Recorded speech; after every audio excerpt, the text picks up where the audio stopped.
ఆలోచించాలి. మీరు నినాదాలు ఇచ్చినప్పుడు ఎంత సీరియస్గా ఇవ్వాలంటే, ఇది విశాఖ ఉక్కు ఆంధ్రుల కంటే మన రాష్ట్రంలోనే అతిపెద్ద ప్రభుత్వ సంస్థ వెళ్ళిపోతూ ఉంటే మనలో ఆ కసి ఉండాలి. ఎందుకంటే డిగ్రీలు పూర్తి చేసిన తర్వాత ఉద్యోగాలకు వెతుక్కునే వేటలో ఆ రకమైన ప్రభుత్వ సంస్థ మీకు లక్షలాది ఉద్యోగాలు కల్పిస్తూ ఉంది.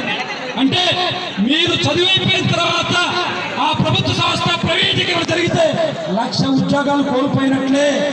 మీ తల్లిదండ్రులు పట్ల కష్టం ఒక చదువుతోనే ఆగిపోకూడదు.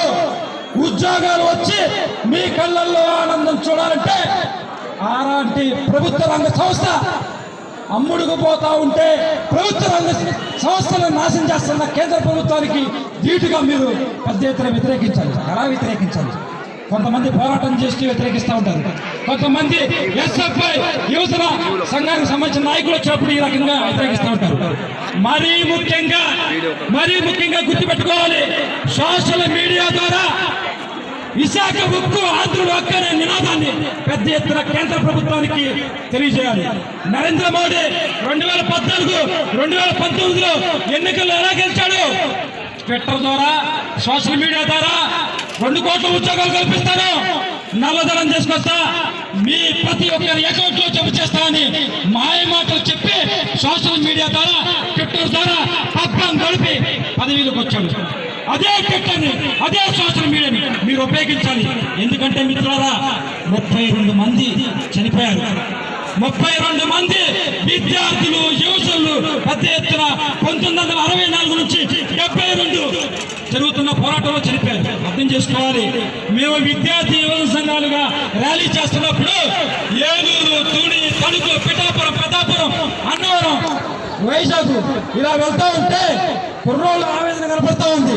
సబ్జెక్ట్ తెలిసిన వాళ్ళ ఆవేదన వ్యక్తపరుస్తూ ఉన్నారు. ఏ విధంగా అంటే, అన్నా మా తరఫున మీరు పోరాటం చేస్తా ఉన్నారు, 1,00,000 ఉద్యోగాలు కల్పించే ప్రభుత్వ సంస్థ నిర్వీర్యమైపోతా ఉంటే ఈ రకంగా 500 కిలోమీటర్లు మీరు బైక్ యాత్ర చేపట్టడం అనేది మంచి ఉద్దేశం. మేము మీకు ఎన్నుకలుగా ఉంటాం, సోషల్ మీడియాలో ఈ కేంద్ర ప్రభుత్వాన్ని ఎండగడతామని చెప్పారు. కాబట్టి మీరు అర్థం చేసుకోవాలి, లక్షలాది ఎకరాలున్న కేంద్ర ప్రభుత్వం పెట్టిన స్టీల్ ప్లాంట్ అదే కేంద్ర ప్రభుత్వం మింగేస్తా ఉంది. అదొక్కటే మింగలేదు, ఎల్ఐసిని కూడా మింగుతా ఉంది.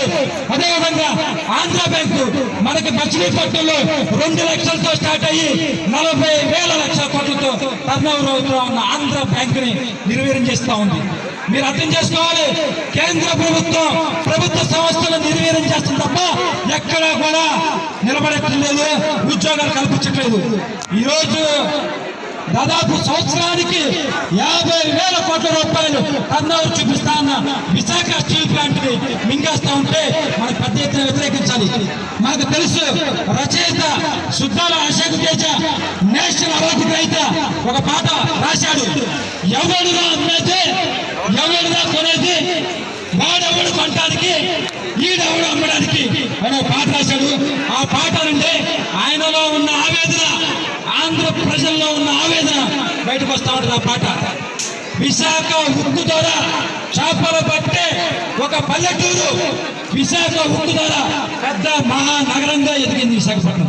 కాబట్టి దేవుని అర్థం చేసుకోండి మిత్రులారా, మీకు ఉద్యోగాలు రావాలంటే ప్రభుత్వ రంగ సంస్థలు నిలబడాలి. వైజాగ్ స్టీల్ ప్లాంట్ నిలబడే విధంగా మీరు పెద్ద ఎత్తున పోరాటం చేయాలని, వైజాగ్ స్టీల్ ప్లాంట్ కి జగ్గయ్యపేటకి ఒక అవినాభావ సంబంధం ఉంది. వైజాగ్ స్టీల్ ప్లాంట్ మైలు ఇక్కడి నుంచే వెళ్తా ఉంది. విశాఖ ఉక్కులో భాగంగా జగ్గయ్యపేట ప్రధాన పాత్ర పోషిస్తా ఉంది. ఈ రోజు గనులు కేటాయించకుండా వైజాగ్ స్టీల్ ప్లాంట్ నిలబడాలంటే నష్టాల్లో ఎలా నిలబడుతుంది? గనులు కేటాయించాలి. మీరు కేంద్ర ప్రభుత్వాన్ని అడగాలి.